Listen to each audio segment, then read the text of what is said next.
Assalamualaikum warahmatullahi wabarakatuh. Saya Safira Zian Fatiha dari Prodi Ilmu Komunikasi. Saya akan mempresentasikan proposal aksi program komunikasi. Yang pertama ada judul program. Di sini saya mengambil judul Bijak Bermedia Sosial, Kampanye Edukasi Memilih Konten Sehat untuk Generasi Digital. Pertama, ada bab 1, analisis situasi. Ada latar belakang. Perkembangan media sosial telah memberikan kemudahan bagi masyarakat dalam memperoleh informasi dan berkomunikasi. Namun tidak semua konten yang beredar di media sosial memiliki dampak positif. Banyak ditemukan konten yang mengandung hoaks, ujaran kebencian, cyberbullying, pornografi, hingga informasi yang dapat memengaruhi kesehatan mental pengguna. Remaja dan mahasiswa merupakan kelompok yang paling aktif menggunakan media sosial. Kurangnya kemampuan menyaring informasi sering menyebabkan mereka mudah terpengaruh oleh konten negatif. Oleh karena itu, diperlukan program komunikasi yang bertujuan memberikan edukasi mengenai cara memilih dan mengonsumsi konten yang sehat, aman, dan bermanfaat. B. Khalayak atau sasaran kampanye. Di sini ada 3 sasaran kampanye, yaitu yang pertama, sasaran utama, primary audience, mahasiswa dan pelajar usia 15-25 tahun yang aktif menggunakan media sosial seperti Instagram, TikTok, X, dan YouTube. Kelompok ini dipilih karena merupakan pengguna media sosial dengan intensitas tinggi dan rentan terpapar berbagai jenis konten, baik positif maupun negatif. Yang kedua, ada sasaran sekunder. Guru, dosen, dan orang tua yang berperan dalam memberikan pendampingan, pengawasan, serta edukasi kepada generasi muda dalam penggunaan media sosial secara bijak. Yang ketiga, ada sasaran tersier. Komunitas digital, organisasi mahasiswa, influencer, edukasi, dan masyarakat umum yang dapat membantu menyebarluaskan pesan, kampanye, serta menjadi agen perubahan dalam menciptakan lingkungan media sosial yang sehat. C. Di sini kita ada tujuan kampanye yang dibagi 2, yaitu ada tujuan umum dan tujuan khusus. Tujuan umum untuk meningkatkan kesadaran dan kemampuan generasi muda dalam memilih konten sehat di media sosial. 2. Tujuan khusus memberikan pemahaman tentang ciri-ciri konten sehat dan tidak sehat, meningkatkan kemampuan peserta dalam memverifikasi informasi, menumbuhkan perilaku bijak dalam menggunakan media sosial. Di bab 2 ada perencanaan strategi. Pertama, ada 3 strategi. Yang pertama ada strategi edukasi.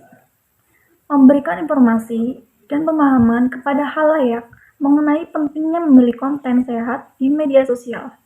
Edukasi dilakukan melalui seminar, webinar, infografis, video pendek, dan artikel digital yang membahas ciri-ciri konten positif, bahaya hoaks, cyberbullying, serta dampak konten negatif terhadap kesehatan mental.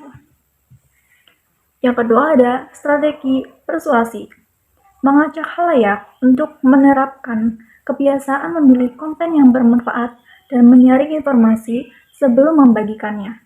Strategi ini menggunakan pesan-pesan kampanye yang menarik dan mudah diingat seperti slogan saring sebelum sharing. Yang ketiga ada strategi pemanfaatan media sosial. Menggunakan platform yang paling sering diakses oleh target audience seperti Instagram, TikTok, X, dan YouTube. Konten kampanye dibuat dalam bentuk video pendek, reels, poster digital, kuis interaktif, dan cerita inspiratif agar lebih menarik dan mudah dipahami oleh generasi muda. B. Ada pengembangan pesan. Yang pesan pertama, pesan utama. Pesan utama yang disampaikan adalah pilih konten yang positif, edukatif, dan bermanfaat. Saring sebelum sharing. 2. Penyesuaian pesan dengan khalayak. Karena sasaran utama adalah pelajar dan mahasiswa, pesan dibuat menggunakan bahasa sederhana dan mudah dipahami. Menggunakan contoh yang dekat dengan kehidupan sehari-hari, Setelah mengikuti tren komunikasi digital yang sedang populer, dengan memberikan caption singkat seperti tidak semua yang viral itu baik. Pastikan informasi yang kamu lihat dan bagikan berasal dari sumber terpercaya. 3. Ada penyajian bentuk pesannya.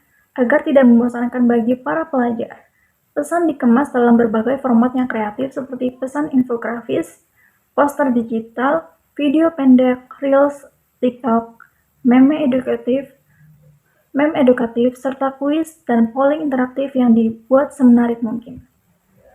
Di bab 3, ada rencana aksi kampanye.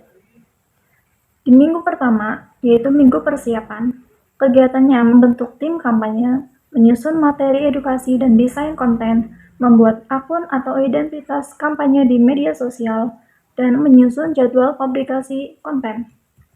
Di minggu kedua, ada kampanye edukasi intensif. Kegiatannya adalah launching kampanye melalui Instagram, TikTok, dan X seperti mengunggah post digital tentang pentingnya konten sehat. Lalu membagikan video edukasi pertama mengenai bahaya hoaks dan konten negatif. Membangun kesadaran awal dan memperkenalkan kampanye kepada halayak dengan menyelenggarakan webinar atau seminar literasi digital, serta membuat sesi tanya jawab atau Q&A di media sosial serta membagikan tips memverifikasi informasi sebelum membagikannya. Lalu di minggu ketiga ada partisipasi audiens. Kita mengadakan challenge atau kompetisi membuat konten positif, mengajak peserta mengunggah konten dengan hashtag kampanye, memberikan penghargaan kepada peserta yang aktif, berkolaborasi dengan komunitas atau influencer edukasi.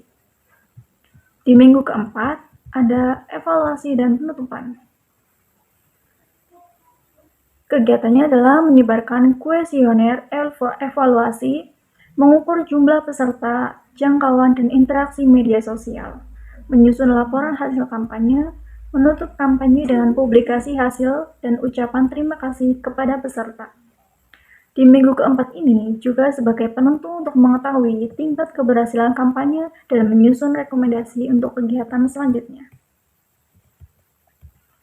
Di bab 4 ada rencana MONEV atau monitoring dan evaluasi. Monitoring atau pemantauan selama kampanye. Monitoring dilakukan selama program berlangsung untuk memastikan seluruh kegiatan berjalan sesuai rencana, jadwal, dan tujuan yang telah ditetapkan. Apa saja yang dimonitor? Konsistensi unggahan konten, seperti kualitas konten, engagement, lalu aktivitas di media sosial, seperti like, share, komentar positif ataupun negatif. Respon publik terhadap kampanye, seperti DM, komentar tentang kampanye. 2. Ada evaluasi, penilaian selama kampanye. Evaluasi dilakukan setelah program selesai untuk mengukur efektivitas dan keberhasilan kampanye. Apa saja yang dievaluasi? Mengukur bagaimana perubahan pengetahuan sikap dan perilaku halayak, mengetahui tingkat keberhasilan program kampanye, menjadi bahan perbaikan untuk program berikutnya. Metode evaluasi. Di metode evaluasi, kita ada ambil 3 metode, yaitu wawancara, mendapatkan informasi lebih dalam mengenai pengalaman peserta dengan mewawancarai langsung para peserta. Yang kedua ada analisis media sosial, mengukur jangkauan, reach, tayangan, views, keterlibatan, engagement, serta penggunaan hashtag kampanye.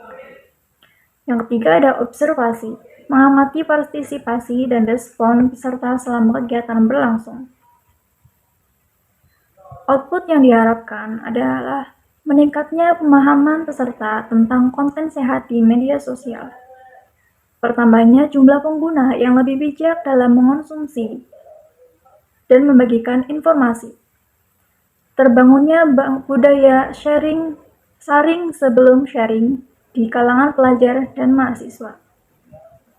Di bab 5 ini ada daftar pustaka. Sekian presentasi proposal dari saya. Assalamualaikum warahmatullahi wabarakatuh.